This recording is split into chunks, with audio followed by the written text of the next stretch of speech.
Hello, everybody. I'm Karina Monta, and you're seeing me because I'm going to be the host of the SkateProud interview today. I'll be interviewing Javier Raya, who is, as you know, the founder of SkateProud and the one who normally does these interviews. So we're swapping places today. I'm getting a bit more involved, and we're going to hear his story.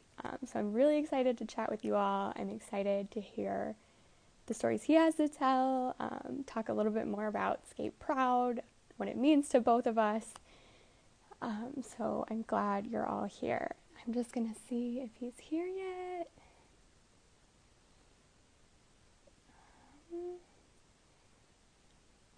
Don't see him yet, but in a few moments. Hello, everybody. Okay, I think he's here.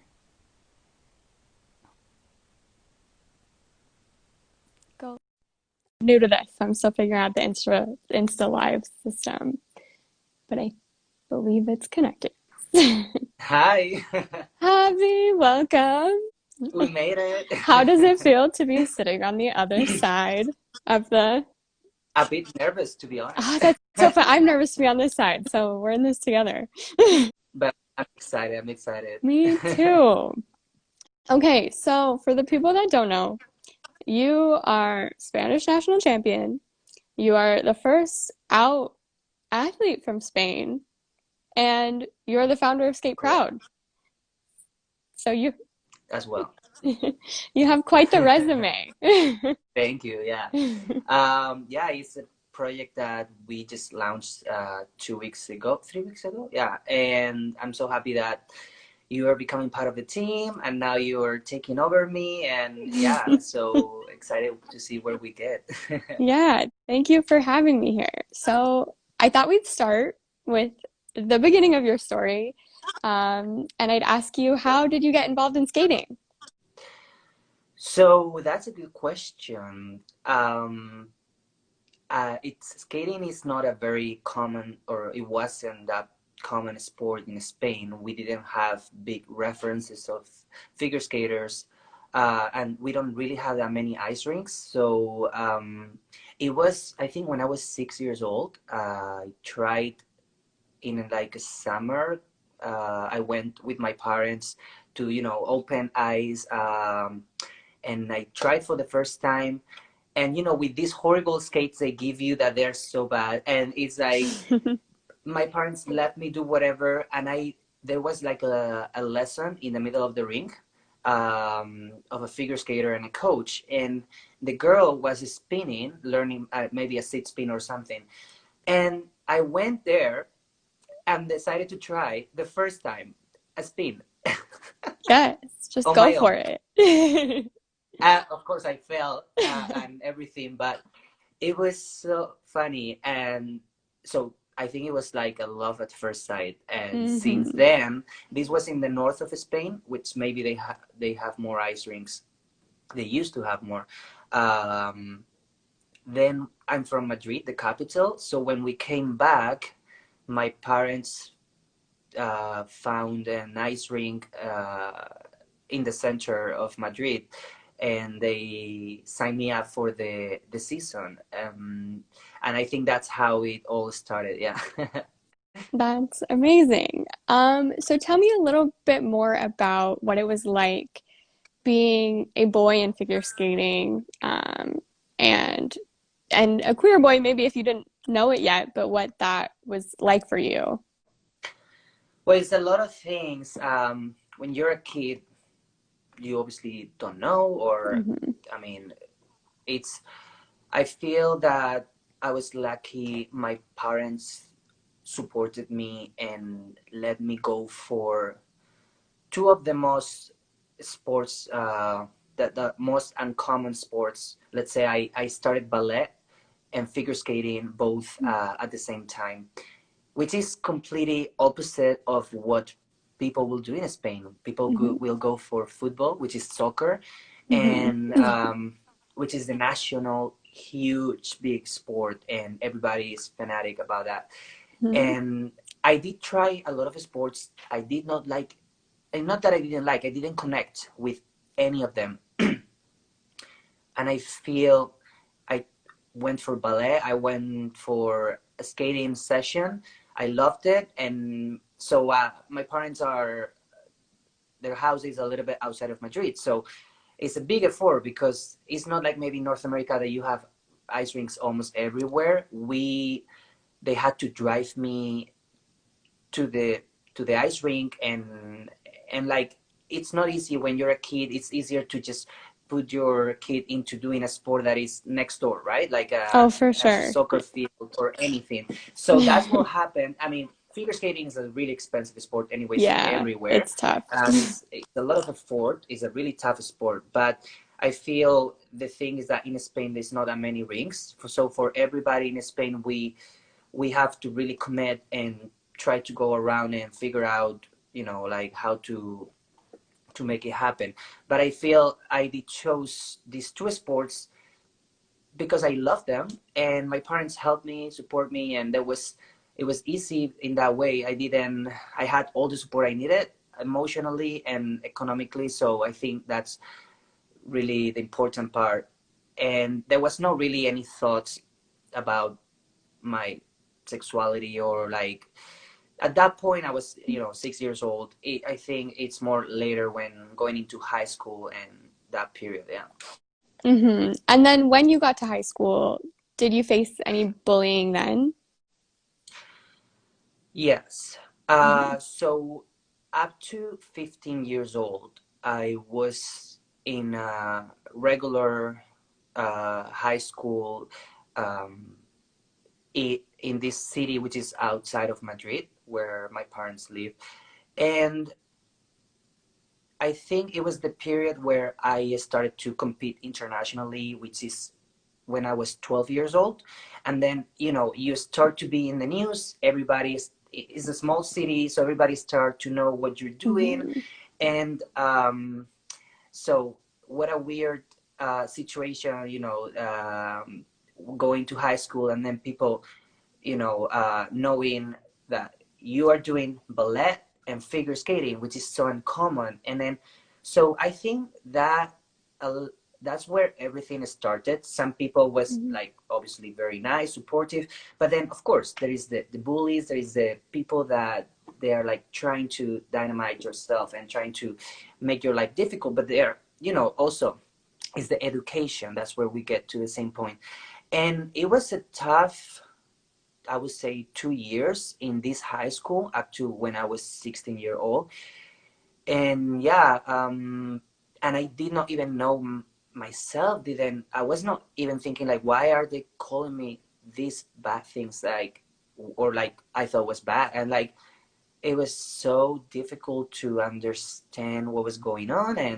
And really it's all because of choosing an uncommon sport, a sport that has that is stigmatized, and it has like this stereotype that is just for girls, and that boys that do it is because they're gays or whatever.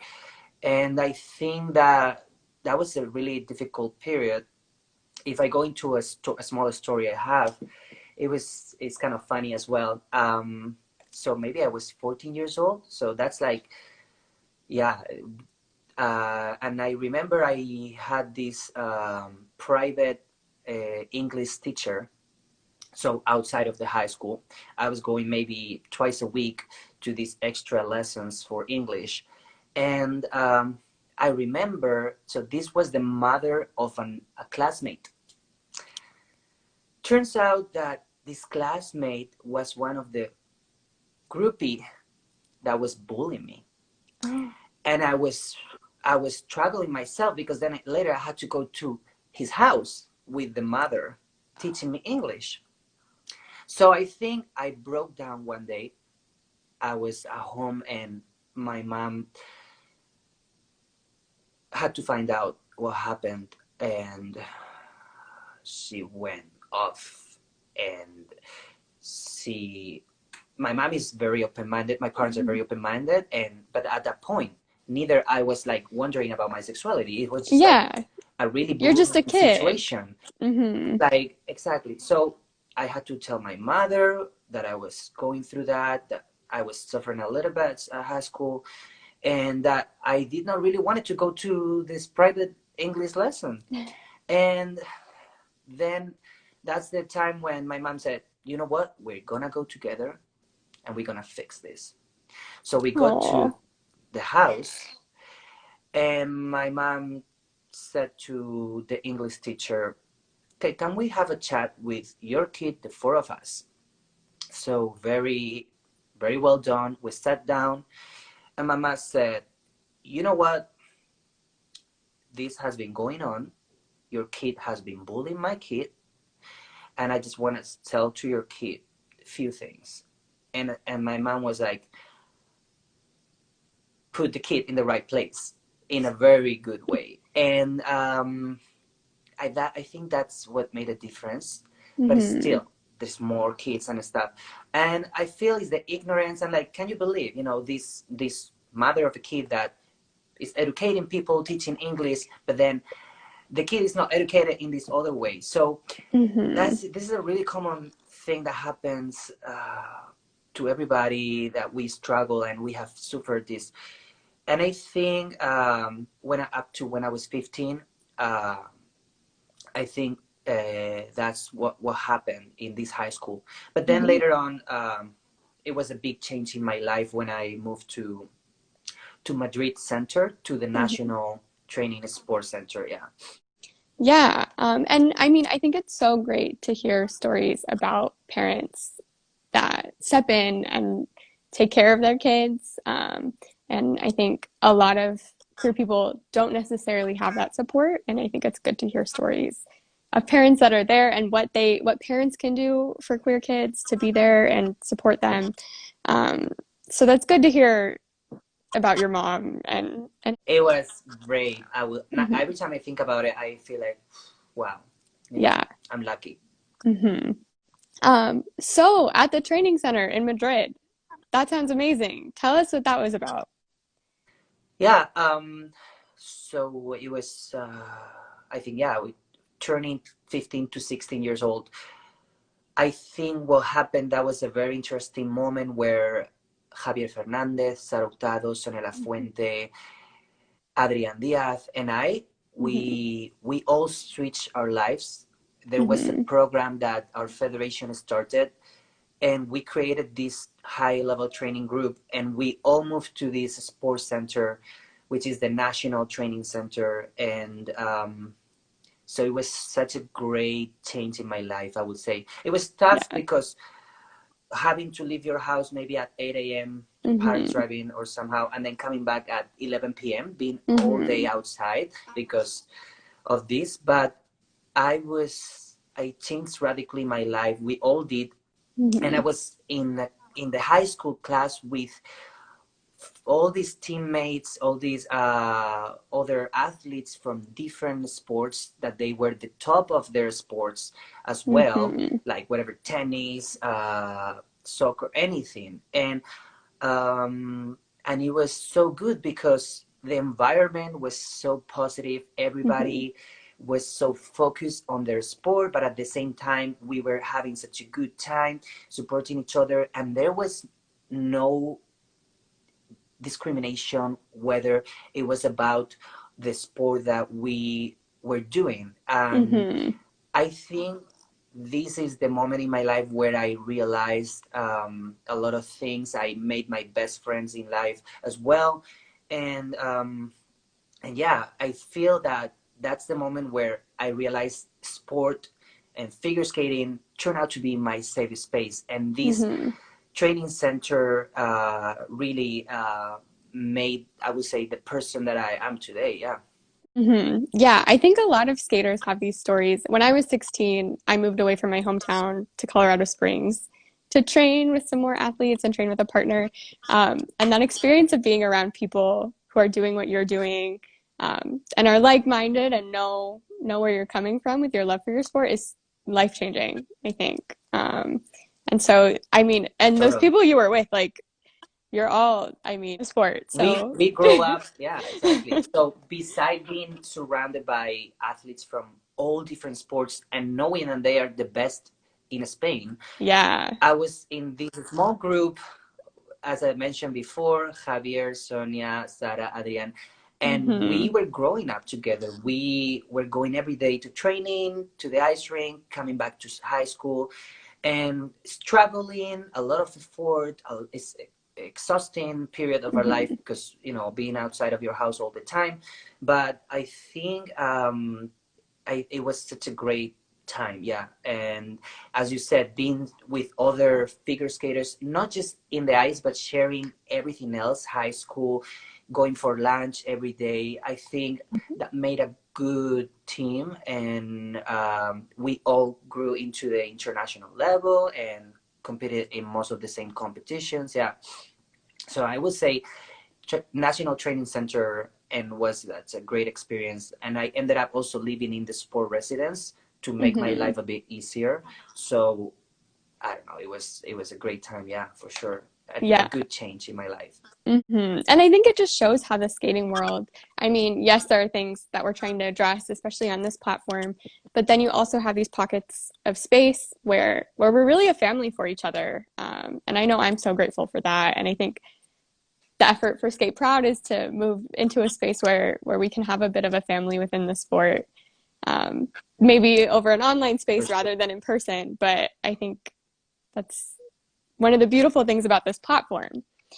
For sure, yeah. So, one of the other things I wanted to talk to you about is the fact that you had an openly gay coach. And I wanted to ask about how that maybe affected your experience as a gay man in this sport. Yeah. Um, I feel that helped me a lot. I was able to rely on him, and really at some point I was able to open up to him Mm-hmm. and learn as well. Mm-hmm. He helped me to get through different things in life. His support was very important as well for my other two coaches, which they are not LGBTQ plus, but Mm-hmm. they are also very supportive. I feel like the entire environment, the coaches and the figure skaters, it made me. Of course, I still had a process of figuring out what I was into, what did I feel, Mm-hmm. accepting myself. It's not that okay, now that I feel good, I know. No, it's a process still. Absolutely. But I feel it's true. I feel my experience, except the bullying at high school, it in general, it's been a really positive experience. I've been lucky with my family, very Mm-hmm. open-minded. Never really felt I needed to come out for like, okay, I really need to tell them no. I wanted to share it, but it was not necessary. My Mm-hmm. coaches as well in Spain, I was lucky, and my teammates. So it was I think it's important, and I think it's good that he was also out proud Mm-hmm. and open about it. I think sometimes even nowadays there must be coaches not even talking about it because Mm-hmm. it's difficult sometimes. Not everybody goes through the same process. And I think also we're lucky in Spain. It's a country that I think in 2010 we were able to get the marriage, equal rights, and I think we are a really forward country. Yeah, you got it before the It's US. similar. that's Yeah, that's for before sure. we got it. So, or even earlier than that. So Yeah. I think there's a different factors. Of course, there's still a lot of like people very Mm-hmm. close-minded or like that are against us, and it's something that's the reason why we still need to keep going. But I feel in the skating world, and I had the support, the necessary support Mm-hmm. to to to get through the accepting process, and knowing that I had the people around me to help me as well. Yeah. Mm-hmm. Yeah, I think role models are so important. And something I would love to see maybe for the future of our sport is more openly queer coaches and openly queer judges, because I think when you're coming from a place of seeing a judging panel that is mostly straight, Exactly. We stagnating. don't know that many, right? Out Yeah. that they have spoken about it. We have some athletes now, but Mm-hmm. yeah, we Yeah, need more. and these That's people why with telling the stories power. is important. Yeah, yeah, because I Exactly. think coaches and judges, skaters look to these people for their careers. Um, and it makes a difference to have people you can look up to and see, look, they're involved in the sport, they have a place. I can also have that place. Um, That is so true. Yeah. um, so let's talk about the Olympics. The interesting Sochi 2014 Olympics in Russia. Yes. The- yeah. Well, as everybody knows, there was some controversial news, right? Hmm. The Yeah. summer before. Hmm. And I was at the point, I will say I was out and I was comfortable in my circle, my Hmm. coaches, skating friends, and my family, even, Hmm. and of course my friends. But I wasn't at a point where. So it was tough to hear those news. I think it was contradictory because like as we are under such pressure to reach this goal at the Olympics, and it was something that I spoke with Eric too, and Hmm. yeah, I wasn't at a moment where I felt I could that I felt comfortable to publicly speak. Hmm. I wasn't at a point where, but of course, I was touched, and I was with these thoughts in my head about. So I think at some point, even, which I don't know if it's 100% true, but I got this.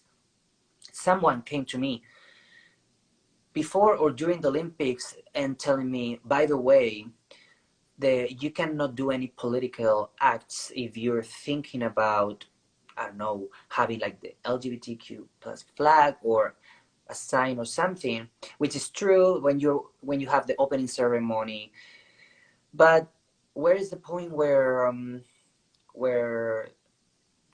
where we mark a line where is what's political and what's human rights, right? It's like the Hmm. racism, discrimination is like our LGBTQ plus community discrimination and equal rights. So of course I wasn't at a point where I was gonna take any action, of course, but I did get this message, and it was like kind of like pushing me backwards Yeah. in my head and thinking, wow, this thing happening in Russia. It felt like it was a bit of a tension regarding that, Hmm. but as well, when I got there, I gotta say it was a whole different world. I did not feel any discrimination. I Hmm. did not feel we're in a bubble. We are in Hmm. like the athletes village. We are in the stadiums, so there is no really a situation where we also can't be ourselves. Or but of course we had this Hmm. information, and but I felt secure. I felt safe. Of course, I think the Hmm. Olympics during that period is supposed to be the safest space in the world Hmm. at that moment, super protected. So I feel like athletes, we are like diamonds, can't Hmm. touch them and protect. But it's still these Hmm. these things happening in the country where it's being hosted, and this thought process, you still go through them. Yeah. Hmm. And I think this is such an important conversation. Um, I think maybe every athlete, pretty much every figure skater, has faced a moment in their career where they have been told not to get involved in quote unquote politics. And I think that sets a very dangerous precedent um, where athletes don't feel safe or comfortable within their systems to speak up when they need to. And so I think it's an important conversation we're having right now where a lot of times our identities are political. And Yeah. just you being a gay man at the Sochi Olympics, whether you are out or not, that is a radical and powerful act for you to be there. And I know it was an inspiration to a lot of people. And so I think it's important. A lot of skaters and athletes are fighting back and saying we shouldn't be silenced. And I know I'm very inspired by your work, regardless of if at Sochi you felt comfortable. I mean, I think it's on the Olympics and it's on these systems to take accountability for why you maybe wouldn't have felt comfortable there. But regardless, I think it's still powerful that you were there. Yeah, I was very young too, Mm-hmm. and as I said, I wasn't at a point in my life. I was comfortable with my circle, but I Mm-hmm. wasn't at a point where I felt I was publicly ready. Mm-hmm. And so yeah, but of course, I feel after that there has been different moments in my life where I have grown and understand more things to get to the point where I am today. Yeah. Yeah, and I know, like, I mean, we all know it's a lot to publicly come out. That's a lot to take on. And so let's talk a little bit about when you did come out and what that was like. Well, when I did come out publicly, um, it wasn't like a really actually a Mm-hmm. come out story. It happened Mm-hmm. after. So let me put you in in perspective. I think it was so 2015. Mm-hmm. I decided to move to Canada for Mm-hmm. training, and it was a big change in my life. Also, I think when you go out of your country, and I think Canada is very accepting as well. It made me feel more comfortable and grow in this aspect. But I think also, so I I met my boyfriend back then, Mm-hmm. and started my first real relationship in my life. Mm-hmm. I grew. I It was a long relationship, Mm-hmm. and after a bit less than a year being with him, it's the moment when I realized, you know, um, I was really comfortable, and yeah, I was ready to share Mm-hmm. things in my Instagram. I think this is what I did. I wasn't I didn't contact to like a magazine or anything. Mm-hmm. Yeah. I decided to post a picture kissing my boyfriend, and it went crazy. But you know Mm-hmm. why? This was what I was thinking. I was at a moment where I was having so many pictures with him, and I was discovering this new life, this relationship. I was so happy Mm-hmm. and so in love. So I wanted to share it like every other couple do, right? Like straight Yes. couples, they all the time these pictures kissing each other and traveling. And I Mm-hmm. was ready for that. And I was holding Mm-hmm. myself for a bit, and I was like, you know what? Boom. And I did write a text kind of like, mm, most of you know around me, but yeah, here Mm-hmm. is my boyfriend. I'm so in love and I'm so happy that I'm in this moment of my life. And I think this is what I did, and I did not expect. I wasn't sure what was. I was not even thinking what could happen afterwards, Yeah. and that's that blown away. Yeah. Yeah, um, it happened that it it was picked up by the LGBTQ plus magazines, news. Mm-hmm. I did some interviews afterwards, and it was in the newspaper the next day. Like Wow.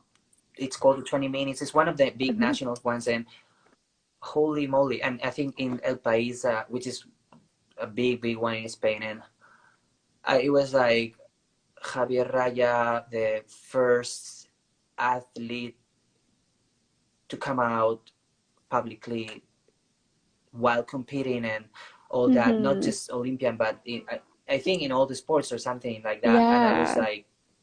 I was like shocked because not just shocked for the news that I did not know. I was shocked for like how many messages and calls and like followers and all that stuff happened in 24 hours. And Yeah. I wasn't ready for that. It Hmm. was so crazy.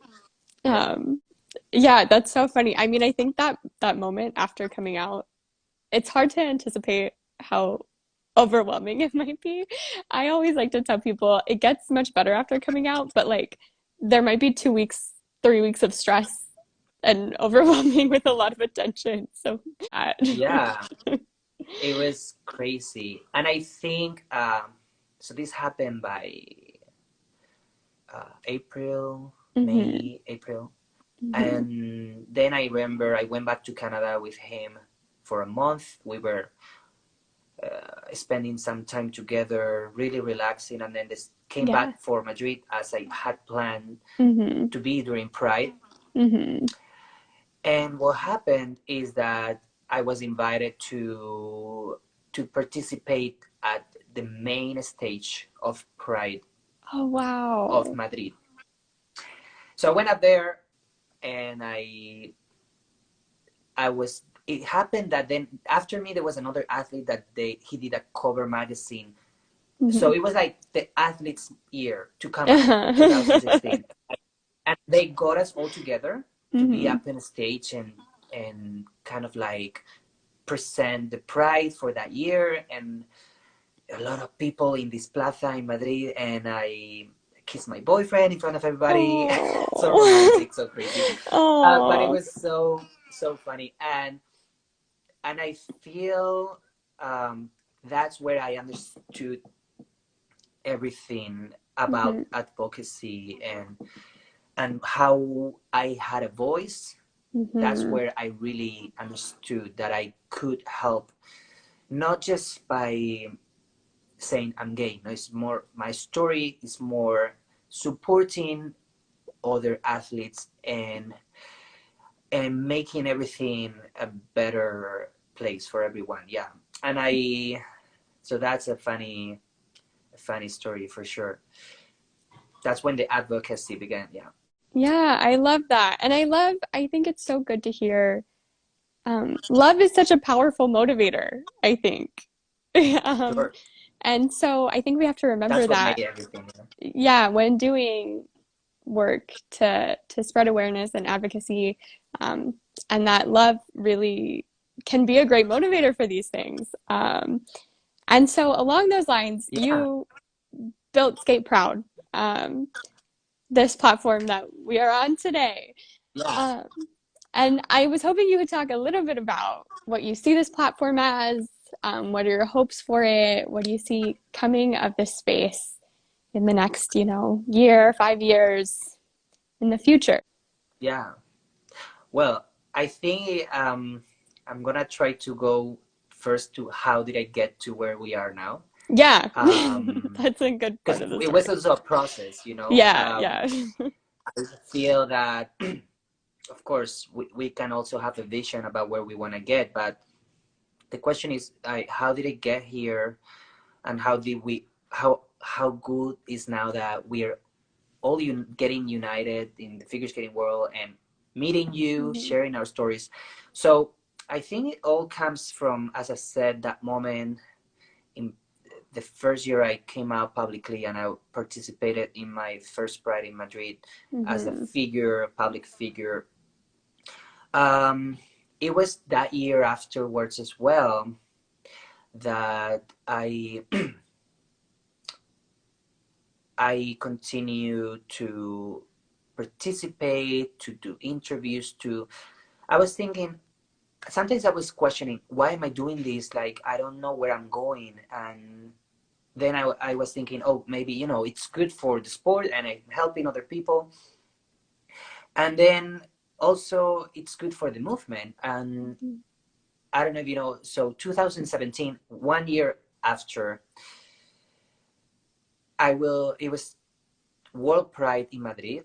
Mhm. Same that happened last year in New York, Mhm. and World Pride. It's like the Olympics of the LGBTQ plus community, let's say, Someday I'm or gonna it's like go. it was a crazy big event. If Madrid Mhm. is already big, that was like the year. And I remember that at that point, after 1 year, I was feeling a whole different person, and I Mm-hmm. was confident, and um, I wanted to share that moment, that World Pride. And I'm gonna tell you a funny story. So if you know Pride, there is like these floats going Mm-hmm. through the parade, or Yes. however you call that. Mm-hmm. And because of being this public figure, I was able to be on the top of one of them. So fun. 2016 as well, but yeah. So 2017, I was just feeling that I owed something to my parents, and that I wanted to involve them more and to be proud with me at World Pride. So besides that, I was invited to few events from the city, and about the Pride, like important events. For the parade day, the big day, I was invited to this float, and I said, can I get some more people with me, not just one guest? And they say, yeah, uh, just tell me how many you want. And then I was like, should I invite my parents? So Oh. I told my parents, I want you to enjoy Pride. I want you to be up there with me. And I also Mm-hmm. invited two of my best friends. So I think that was the proudest moment in my career. One of the proudest moments, as well Yeah. as competing, and but also as feeling part of the community and sharing it with my parents. So 2017 World Pride, I brought up on a float my parents Oh. and my two best friends. So imagine this parade full of people being up there, and my parents, the first time they went to a parade. Mm-hmm. So, and being able to experience it from the top, which is super nice, because you really get to see everything and everyone. And it was a really good moment. And I feel after that, I felt that I was with my parents.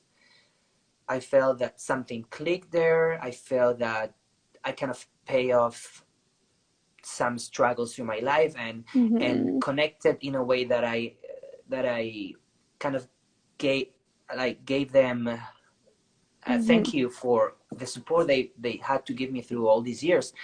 And I feel it's a moment we shared, and we always stays. And I think that's Mm-hmm. where I realized fully that I want to help, and I it's so important to feel connected with your family, have the support Mm-hmm. with other people. That's why it's so important to be open-minded, to accept everyone for who they are. And I hate hearing these stories of people Mm-hmm. suffering from their families, that they kick them out, that they are like they they, they go through so much, that I feel so lucky that I never had to go through a story like that, that they can't live with their family, they're kicked out. Are you kidding me? It's crazy. So Mm-hmm.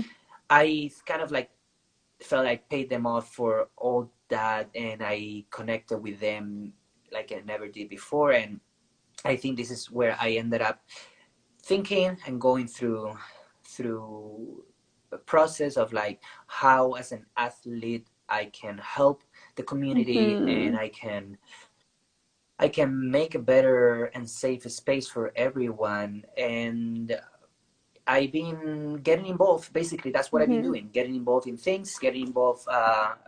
Some projects, some are Mm-hmm. related to the Olympics, some are related to, I don't know, anything, federations, whatever. And trying to put my part there, trying to push a Mm-hmm. little bit, trying to make them understand that we need to start making a change. And when we talk about non-discrimination, to be clear, to include the LGBTQ plus community, that up to Mm-hmm. today it's not even mentioned in a lot of things. and Mm-hmm. and to have a voice. And I think this is what I'm intending.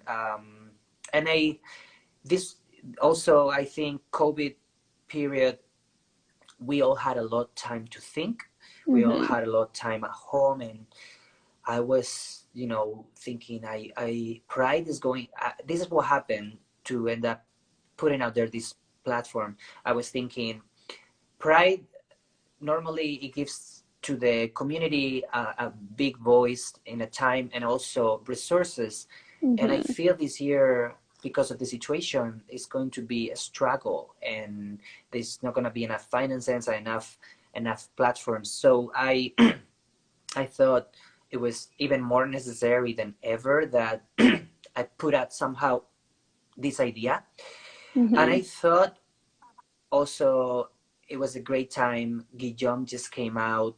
I was able to contact my closest friends from skating, Mm-hmm. Guillaume, Eric, Jorik, all Mm-hmm. these people that made even their allies and friends to push forward for this platform to just to Mm-hmm. take off. And then as I see, it's been such a great response that right now I've got to meet you, to meet Mm-hmm. everyone, and to I'm feeling like we are creating such a good team, and this is just Mm-hmm. taking off. Yeah, it's such a long story, but it's how it happened. No, I think it's great. And I mean, first of all, I love to hear that story about Pride. That was so beautiful. So thank you for sharing that with us because I think that's a very powerful moment.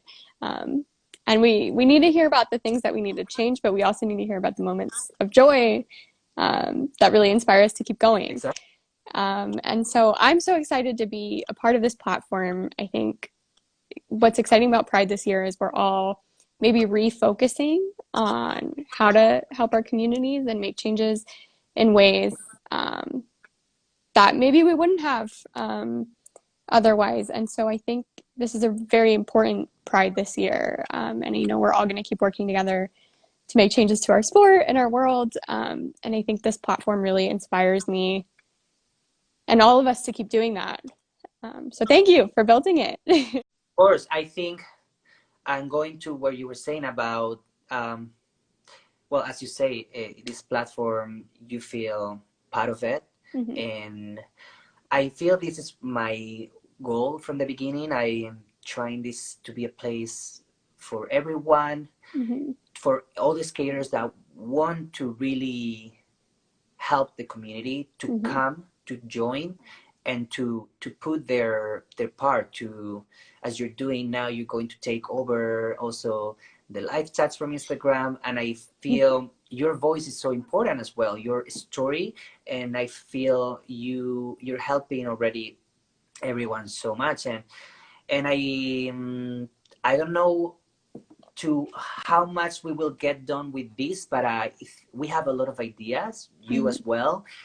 We are working as a team. We trying to get things done towards federations, ISU, Mm-hmm. our community, and to exactly. I think our goal is to stop this discrimination, to break stereotypes, to make figure skating very inclusive but Mm-hmm. open sport, Mm-hmm. and to have the voices that we need and to take action. I think at this point, everybody has seen the platform and Mm-hmm. have seen that is a good resource, is a good place where they can go. They Mm-hmm. can see whose favorite skater story, Mm-hmm. get to understand what they've been through. And if you're a kid, a figure skater, a younger figure skater that everybody has Instagram, you're able to go and be like, you know what, understand more yourself and that you're not alone. And Mm-hmm. I think the next steps for us is,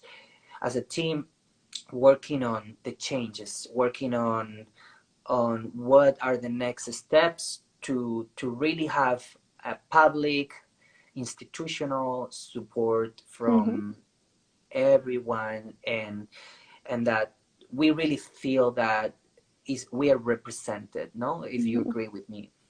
Yeah, absolutely. I definitely think that's the next step. And I mean, part of that is working with other groups within figure skating as well. I think we understand that really to create a safe space in our sport, it has to be safe for everyone, which includes Black and brown skaters, and it includes um, skaters who are outside the gender binary, and it includes everyone, and it includes skaters with disabilities, and so I think the work now is to work together and really figure out ways to make our sport more inclusive for everyone. Yeah, that's so true. And you are also, well, you were saying you are involved with other initiatives, and it's true. We are Mm-hmm, working in the same direction, mm-hmm, and I feel we are stronger together. And yeah, I feel this is a good time for a change, a good time mm-hmm, for our community to be united. And I'm so excited that you're mm-hmm. all on board and have support. And I wasn't sure if this idea was gonna work, but everybody's being so positive, being saying like, it needed to be done long time ago. And Mm-hmm, mm-hmm, I'm just so happy that also I think it's so brave that you guys we are sharing our story, and that's why it's important, the visibility. And it's not just say I'm gay, it's mm-hmm. or I'm part of the community. It's more like, here I want to help and I want Yeah. to educate, and What can I yeah, contribute? Yeah, I think that's a great question for exactly, us all to exactly. ask. So thank you Yeah, so much for chatting with me and letting me take over today. Um, I mean today and many more days because you're now yeah, part of the team. yeah. So I'll be back. Yeah. But if there's anything else you want to add before we go, feel free. Say that Yeah, I now. don't know if where people were like asking anything around or Yeah, there were some here, questions. I'll uh, take a look through the comments really fast. Um, what would you say to young I'm ones who don't have the chance or the luck to do a sport and be who they really are? And what can we do to help those kids? So I feel there's two things in that way. If they have the possibility and they can go forward and take this step to talk to their parents and be like, you know what, even though I'm doing soccer or hockey, Mm-hmm, I want to try figure skating. I want to try ballet. I want to mm-hmm, try a different sport that is not the standard sport. Um, to be brave to do it, and because shouldn't be a judgment for that. mm-hmm, Um, and then in another hand, I feel this is the time to tell them that you have this platform, you can message, you can reach to us, yeah, we can reach out to help us. you We're here. connect with us, we can help you connect with Mm-hmm, figure skating clubs, with mm-hmm, federations as you. This is our resource. This is a mm-hmm. place where we can connect and help people. I feel, yeah, I would say that. Yeah, that's amazing. The one other question I see in the comments is, how do you stay motivated on a bad day? I think that's a good question for everyone, especially Oh, with pandemic, and I think times are it's been right tough. now. It's been tough. How? Well, for me, music. Music is my my motivation, Hmm. my power, and what I can really.